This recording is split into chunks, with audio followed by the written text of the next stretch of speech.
Join us on Get the Dish. Find out the secrets behind the signature recipes of famous eateries and how you can recreate them at home. Today, we're at Morton's the Steakhouse, and we're going to show you how to make their iconic porterhouse steak.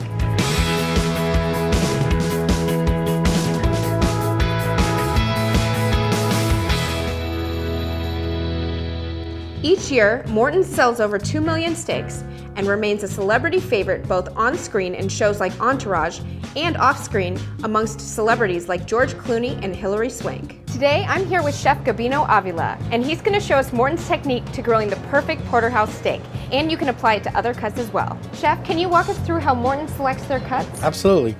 We start off with a nice 24-ounce porterhouse prime steak. You can find it at your local butcher. You're asking for the prime grade of beef. It's the highest grade of beef that you can find. So you're looking for a nice red color. You want nice marbling like we have here on the New York side. Over here you have the fillet side. You're looking for at least 2 inches across on the fillet. You want about 1.5 inches thick cut. Now we've got the perfect meat. What do we do next? Well, what you're going to need to cook this 24-ounce porterhouse, you're going to need some extra virgin olive oil, some Morton and seasoning salt. When we pull it off the grill, we're going to top it off with some au jus. At home, how would you set this up on your grill or broiler? All you want to do is set up the grill, crank it up on high, leave the lid on, heat it up for at least 30 to 45 minutes. Don't touch the knob. If you have an oven broiler, same thing, move the rack about 4 inches off the bottom, turn it on high, and just don't touch that dial. Let's talk a little bit about seasoning the steak. You only want to put about a tablespoon per side. You don't want to put it on way too far in advance because having too much salt on your meat will dry it out and it'll make for a tougher steak. Now that we have our steak seasoned and our grill's ready to go, I'm going to dip our towel into the oil and we're going to oil up our grates and we're going to throw the steak on the grill. We're going to do about 4 to 6 minutes on each side. It depends on the thickness and the temperature of the steak. How do you know when it's time for the steak to be flipped over? You'll start seeing the browning around the edges. So when the meat starts to curl a bit, that's when you know it's time. But the important thing is, so you only want to flip your meat once. You don't want to over flip it. Why do you use tongs and not a fork? Because you do not want to puncture the meat. If you puncture the meat, what happens is all the juices are going to come out of the steak. You want to let it sit for at least a good 3 to 4 minutes. You want to let it sit. You want the juices to settle within the steak. You don't want to cut it right away. So while it's resting, the steak is actually still cooking? Yes, it's still cooking. It's retaining the juices on the inside. So this is medium rare, but what would medium look like? More like what you have back here. It'll be pink throughout. It'll be hot in temperature. If it was medium well, it'll be very little pink, if any, with some brown mixed in there.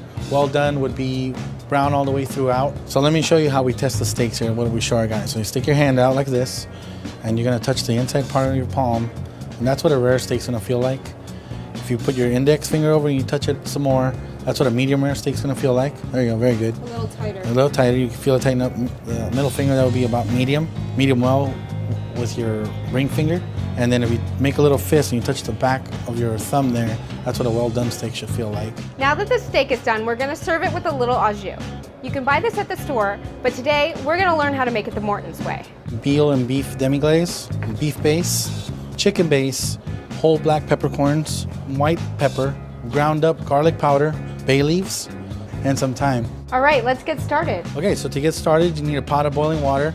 We're gonna make about 5 quarts right here. As soon as the water gets to a nice rolling boil, we're gonna add our bases, our beef, our chicken, and our demi-glaze. We're gonna add those first because they're a little bit thicker and they're more concentrated, so you want to thin that out before you add any of the other spices. We're gonna whip the ingredients around.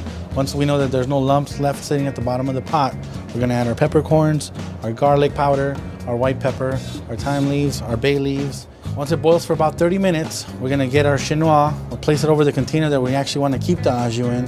You're gonna dump it through, you're gonna strain it. And here we have our finished au jus, that we use to top off all our steaks.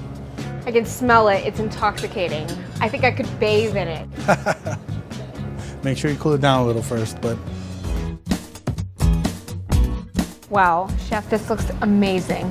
I can't wait to dig in. Oh, before you dig in, here's the au jus.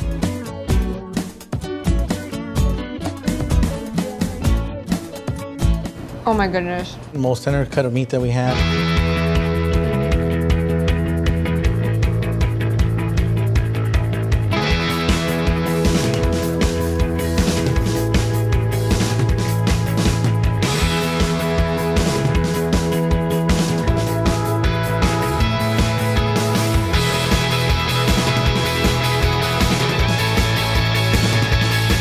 Well, Chef, the thank you so much for your time and for the unforgettable steak. It was our pleasure. Thank you for giving us an opportunity to cook a perfect steak for you.